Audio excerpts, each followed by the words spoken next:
오늘 본문의 첫 절은 예수님께서 두로와 시돈 지방을 떠나사 갈릴리 호숫가에 도착한 것에서 시작합니다. 29절입니다. 예수께서 거기서 떠나사 갈릴리 호숫가에 이르러 산에 올라가 거기 앉으시니. 마가복음 7장 31절은 예수님께서 두로와 시돈에서의 사역을 마치신 뒤에 이동 경로를 시돈을 거쳐 데가볼리 지방을 통과하여 갈릴리 호수에 이르셨다고 기록합니다. 지도를 펼쳐서 보면 이 경로가 얼마나 이례적인지 바로 알 수 있습니다. 두로에서 갈릴리 지역으로 가는 가장 빠른 길은 해안을 따라 내려오는 것입니다. 그런데 예수님은 북쪽 시돈으로 올라갔다가 방향을 바꿔 갈릴리 호수 동남쪽 데가볼리를 크게 돌아서 오셨습니다. 지름길을 놔두고 일부러 우회하신 것입니다. 데가볼리는 12개의 도시라는 뜻의 그리스어입니다. 갈릴리 호수 동남쪽 요르단 강 건너편에 자리 잡은 이 도시 연합은 알렉산더 대왕의 정복 이후 그리스 로마 문화가 깊이 뿌리내린 땅입니다. 원형 극장이 있고 공중 목욕탕이 있고 제우스와 아르테미스와 디오니소스의 신전이 서 있는 곳으로 돼지떼를 키우고 로마 군단이 주둔하는 이방인들의 땅이었습니다. 유대인들에게 이 땅은 단어 그대로 부정한 땅이었습니다. 그들의 정결법은 단순히 음식 규정이 아니라 삶의 경계를 규정하는 법이었습니다. 이방인과 접촉하거나 이방인의 집에 들어가거나 이방인의 음식을 먹으면 부정하다고 했습니다. 그래서 경건한 유대인은 이방 지역을 지날 때 자신들만의 작은 바구니인 코피노스를 들고 다녔습니다. 이방인들의 음식에는 손도 대지 않기 위해서입니다. 데가볼리는 유대인들에게는 가능하면 피하고 싶고 꼭 지나가야 한다면 빠른 걸음으로 통과하고 싶은 곳이었습니다. 그런데 예수님은 그 땅으로 일부러 걸어 들어가셨습니다. 지름길도 있었는데 돌아가신 것입니다. 그리고 갈릴리 호숫가에 이르러 멈추지 않으시고 산을 오르셨습니다. 이방인의 땅 그 험한 산 위에 앉으셨습니다. 이 지역은 예수님이 예전에 귀신 들린 두 사람을 고치셨던 곳 근처입니다. 그 사건의 이야기가 이 이방 땅 사람들 사이에 돌고 있었을 것입니다. 주님이 이 동네에 오셨다는 소문이 퍼졌을 것이고 소문을 들은 사람들이 행동에 나섭니다. 다리 저는 가족을 들것에 눕히고 눈먼 형제의 손을 잡고 말 못하는 아이를 등에 업고 그 산을 향해 걷기 시작합니다. 30절입니다. 큰 무리가 다리 저는 사람과 장애인과 맹인과 말 못하는 사람과 기타 여럿을 데리고 와서 예수의 발 앞에 앉힘에 고쳐주시니. 유대인 지도자들은 예수님을 반기지 않았습니다. 바리새인들과 서기관들은 트집을 잡고 시험했습니다. 그런데 지금 부정한 땅의 이방인들이 자신들의 병든 자들을 들고 그분을 향해 달려오고 있습니다. 예수님은 지금 경계를 넘고 있습니다. 그 경계는 지리적인 경계가 아니라 구원은 이스라엘의 것이라는 벽을, 이방인은 하나님의 복에서 멀다는 오랜 편견의 경계를 넘고 계시는 것입니다. 그리고 예수님이 이 경계를 넘어 이방의 산에 오르신 모습을 보고 구약을 잘 아는 사람들이라면 이스라엘이 수백 년을 기다려온 선지자들이 입을 모아 약속한 것을 떠올렸을 것입니다. 이스라엘에는 메시아가 오시는 날 하나님이 자기 백성을 산으로 모으고 모든 병든 자를 고치시고 온 민족을 위한 큰 잔치를 베푸실 것이라는 선지자들의 입을 통한 하나님의 약속이 있었습니다. 이사야서 2장 2절에서 3절입니다. 말일에 여호와의 전의 산이 모든 산 꼭대기에 굳게 설 것이요 모든 작은 산 위에 뛰어나리니 만방이 그리로 모여들 것이라. 많은 백성이 가며 이르기를 오라 우리가 여호와의 산에 오르며 야곱의 하나님의 전에 이르자. 그가 그의 길을 우리에게 가르치실 것이라. 우리가 그 길로 행하리라 하리니 이는 율법이 시온에서부터 나올 것이요 여호와의 말씀이 예루살렘에서부터 나올 것이니라. 이스라엘만이 아니라 모든 나라 많은 백성이 여호와의 산에 모인다고 했습니다. 이방 민족들도 그 산을 향해서 모여듭니다. 메시아가 오시는 날 민족의 경계가 무너지고 모든 민족이 하나님의 산 앞에 모인다는 것이 첫 번째 약속입니다. 이 산으로 모여드는 사람들 가운데는 오랫동안 병든 자들이 있었습니다. 이사야 35장은 그날 무슨 일이 일어날지 이렇게 묘사합니다. 이사야서 35장 5절에서 6절입니다. 그때의 맹인의 눈이 밝을 것이며 못 듣는 사람의 귀가 열릴 것이며 그때의 저는 자는 사슴같이 뜰 것이며 말 못하는 자의 혀는 노래하리니 이는 광야에서 물이 솟겠고 사막에서 시내가 흐를 것임이라. 맹인, 귀머거리, 저는 자, 말 못하는 자는 오늘 본문 마태복음 15장 30절에서 이 산을 오르고 있는 이방인들이 데려온 바로 그 사람들입니다. 이사야가 그때에 라고 선언했던 종말의 치유가 지금 이 이방인의 산 위에서 일어나고 있는 것입니다. 그리고 그날에 이루어질 가장 중요한 장면이 이사야서 25장을 통해서 이야기하십니다. 이사야서 25장 6절에서 8절입니다. 만군의 여호와께서 이 산에서 만인을 위하여 기름진 것과 오래 저장하였던 포도주로 연회를 베푸시리니 곧 골수가 가득한 기름진 것과 오래 저장하였던 맑은 포도주로 하실 것이며 또 이 산에서 모든 민족의 얼굴을 가린 가리개와 열방 위에 덮인 덮개를 제하시며 사망을 영원히 멸하실 것이라. 주 여호와께서 모든 얼굴에서 눈물을 씻기시며 자기 백성의 수치를 온 천하에서 제하시리라. 여호와께서 이같이 말씀하셨느니라. 이 산에서 만민을 위하여 연회를 베푸신다 하셨습니다. 이 명장면을 자세히 보면 하나님의 산에서 만민을 대상으로 풍성한 잔치가 이루어진다고 하셨고 그 잔치의 끝은 사망이 영원히 멸해지고 모든 눈물이 씻기는 것이라 하셨습니다. 이것이 이스라엘이 수백 년 동안 기다린 메시아의 잔치였습니다.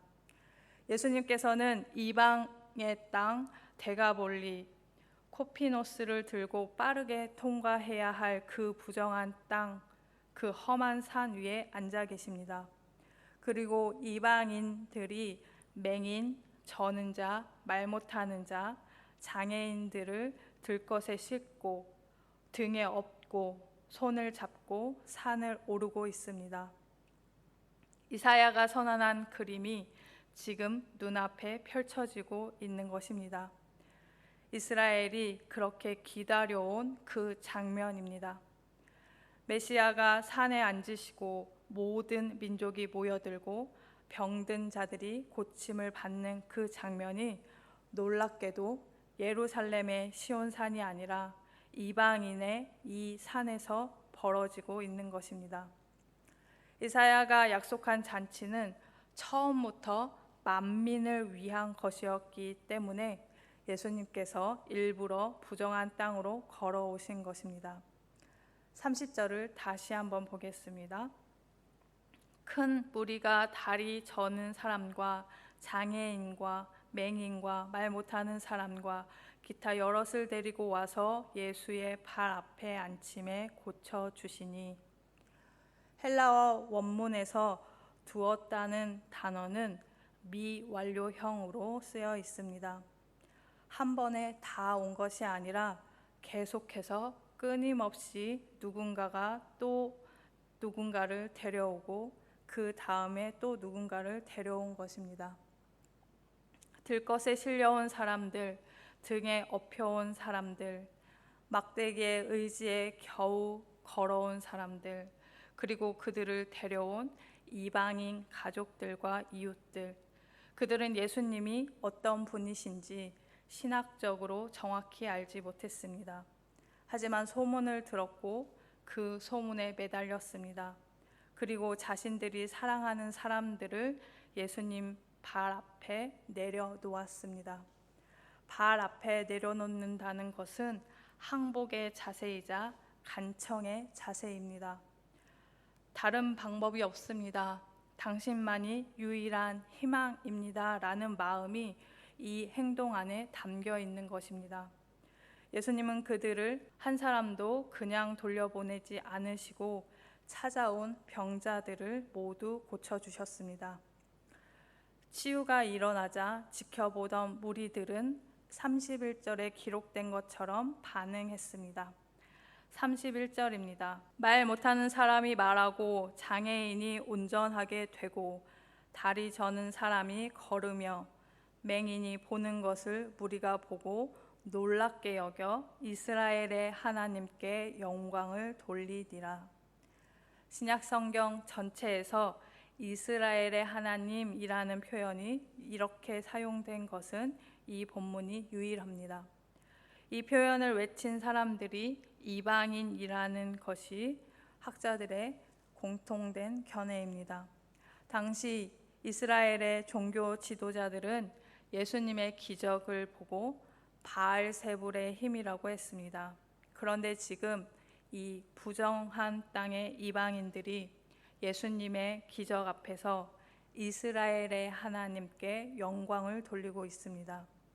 이것이 이사야 2장이 열방이 하나님의 산으로 나와서 하나님을 찬양한다고 예언한 그 장면입니다. 그것이 지금 데가볼리의 산 위에서 이루어지고 있습니다. 무리는 놀랐고 영광을 돌렸지만 이것이 예수님을 주님으로 영접하는 결단으로 이어진 것은 아니었습니다.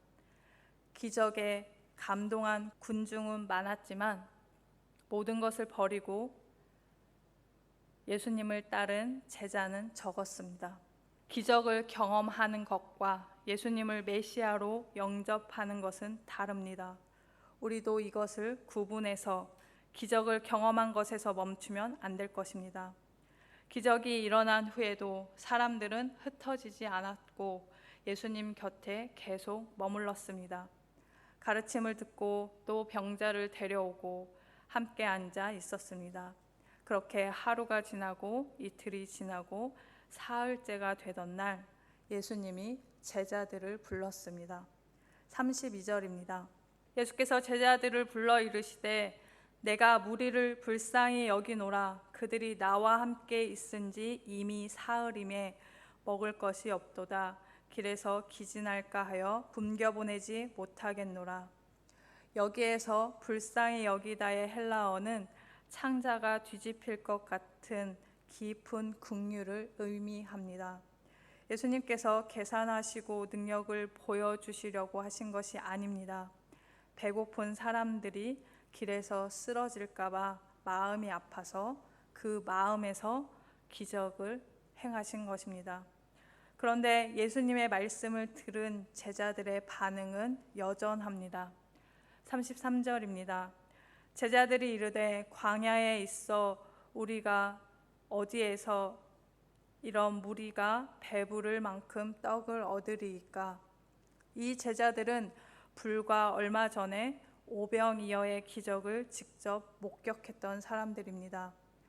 떡 5개와 물고기 2마리로 5,000명이 배불리 먹고 12바구니가 남은 그 기적을 두 눈으로 보았던 사람들입니다. 그런데 또 이렇게 반응하고 있습니다. 오병이어는 유대인의 땅, 유대인 무리를 위해 일어난 기적이었지.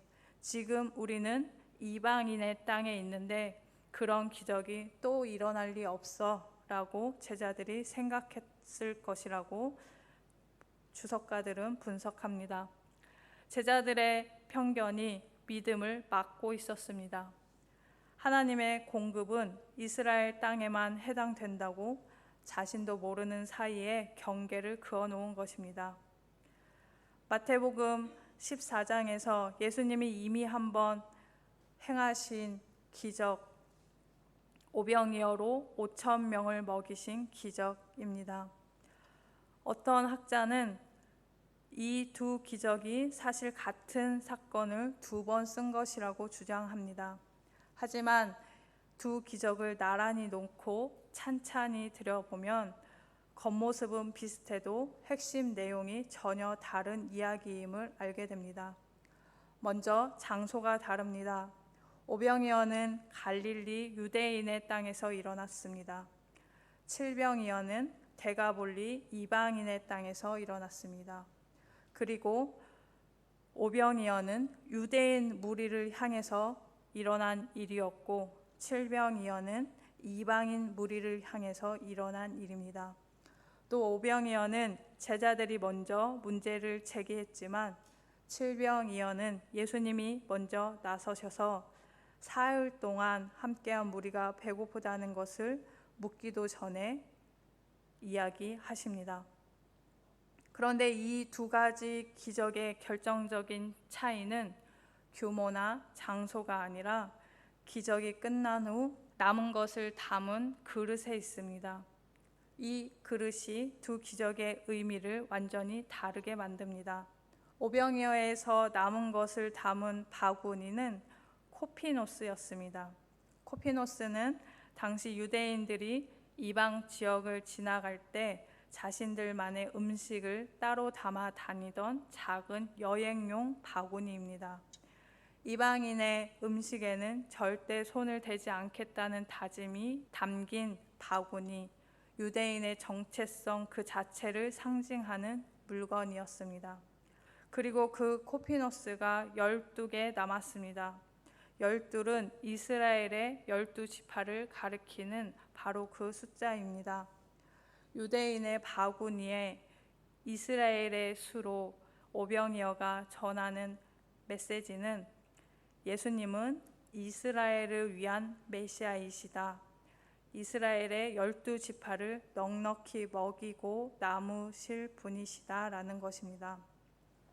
칠병이어의 기적이 끝난 후 남은 것을 담은 용기는 스피리스였습니다. 성경을 한국어로만 읽으면 오병이어의 바구니나 칠병이어의 광줄이나 그게 그것처럼 보입니다. 하지만 원어를 보면 완전히 다른 물건입니다. 스피리스가 얼마나 큰 것인지는 사도행전 9장을 통해 알 수 있습니다. 다마스쿠스에서 생명의 위협을 받던 바울이 도망칠 때 제자들이 바울을 이 스피리스에 담아 성벽 구멍으로 내려보내는 장면이 나옵니다. 사람이 들어갈 수 있는 크기의 광줄이었던 것입니다. 이것이 이방인들이 생선이나 과일을 담던 큰 그릇 스피리스입니다. 그 큰 광주리가 7개 남았습니다. 7은 성경에서 완전수, 충만수입니다. 넘치지도 부족하지도 않은 완전한 공급을 뜻합니다. 작은 바구니가 아니라 사람이 들어가는 큰 광주리로 완전한 수만큼 공급하신다는 것입니다. 이것이 의미하는 것은 예수님은 이방인을 위한 메시아이시기도 하다. 온 세상을 이방인의 넉넉한 광주리로 가득 채우고도 남으실 분이시다라는 것입니다. 마태가 이 두 가지 기적을 배치한 것은 이 두 가지 이야기가 함께 전해야 할 메시지가 있기 때문입니다. 작은 코피노스 12개는 이스라엘을 향한 메시아의 공급을 보여줍니다. 큰 스피리스 7개는 이방인을 향한 메시아의 완전한 공급을 보여줍니다. 이 두 그릇을 함께 놓으면 비로소 이사야서 25장에서 만군의 여호와께서 이 산에서 만인을 위하여 연회를 베푸시리니 라고 하신 약속이 눈에 들어옵니다. 예수님의 잔치는 처음부터 만인을 위한 것이었습니다. 이제 36절을 보겠습니다. 떡 7개와 그 생선을 가지사 축사하시고 떼어 제자들에게 주시니 제자들이 무리에게 주매. 헬라어 원문에서 이 구절의 동사 구조는 마태복음 26장 26절의 마지막 만찬 장면과 정확히 동일합니다. 가지다, 감사하다, 떼다, 주다. 바로 성만찬의 4가지 동작입니다. 마태는 이 광야의 식사를 단순히 배고픔 해결의 장면으로 쓰지 않고 장차 올 메시아의 잔치를 이방인의 광야에서 미리 맛보게 하였습니다. 마태복음 15장은 우리에게 말합니다. 예수님은 이사야가 예언한 그분이시고 유대가 그렇게 고대하던 메시아이시며 시온산 잔치를 시작하신 왕이다 라고 말씀하십니다. 그렇다면 오늘 이 본문을 들은 우리는 어떻게 살아가야 할까요? 먼저 내 주변의 대가볼리를 다시 보아야 합니다. 예수님께서는 경건한 유대인들이 기피하던 땅으로 일부러 걸어가셨습니다. 거기에 병들고 소외된 사람들이 있었기 때문입니다. 우리 주변에도 대가볼리가 있습니다. 내가 불편하게 느끼는 사람, 내 신앙의 울타리 바깥에 있다고 느끼는 사람들, 예수님은 그 경계 너머로 가셨습니다. 당장 모든 경계를 허물자는 이야기가 아니라 오늘은 한 가지만 생각해 보셨으면 좋겠습니다. 내가 지금 거리를 두고 있는 그 사람을 위해 오늘 한번 기도해 보자. 이것을 시작하셨으면 좋겠습니다. 두 번째로는 연약한 사람을 예수님 앞으로 데려와야 합니다. 이방인 무리가 한 일은 병든 사람을 예수님 발 앞에 데려다 놓는 것이었습니다. 스스로 고칠 수 없는 것을 알았기 때문에 예수님께 데려온 것입니다. 우리 주변에 아픈 사람, 상한 사람을 우리 힘으로는 고칠 수 없습니다. 하지만 예수님께 데려오는 일은 할 수 있습니다. 기도가 그것이고 복음을 전하는 것이 그것이고 공동체로 초대하는 것이 그것입니다. 그리고 기적에 감동한 군중에서 제자로 나아가시기 바랍니다. 무리는 기적을 보고 하나님께 영광을 돌렸습니다. 그러나 각자 집으로 돌아갔습니다. 예수님을 주님으로 따르는 삶으로 나아간 사람들은 많지 않았습니다. 은혜로운 예배와 감동적인 체험이 일상의 순종으로 이어지지 않는다면 우리는 기적에 감동한 군중으로 머물고 있는 것입니다. 예수님을 메시아로 영접한다는 것은 그분의 말씀에 일상에서 순종하는 것, 그분이 가신 방향으로 내 발걸음을 맞추는 것입니다. 예수님은 부정한 땅 데가볼리에서도 잔치를 여섰습니다. 그분은 우리의 눈물을 닦으시고 맹인을 보게 하시며 굶주린 영혼을 채우시는 참된 메시아이십니다. 이 세상은 여전히 광야 같은 전쟁터입니다. 하지만 예수님은 이미 산 위에 앉으셔서 우리를 초대하고 계십니다. 내 잔치에 와서 배부르게 먹으라. 내 은혜 안에서 회복하라 라고 말씀하십니다. 절망이 아니라 소망으로, 결핍이 아니라 풍성한 믿음으로 살아가는 성도님들 모두 되시기를 예수님의 이름으로 축복합니다.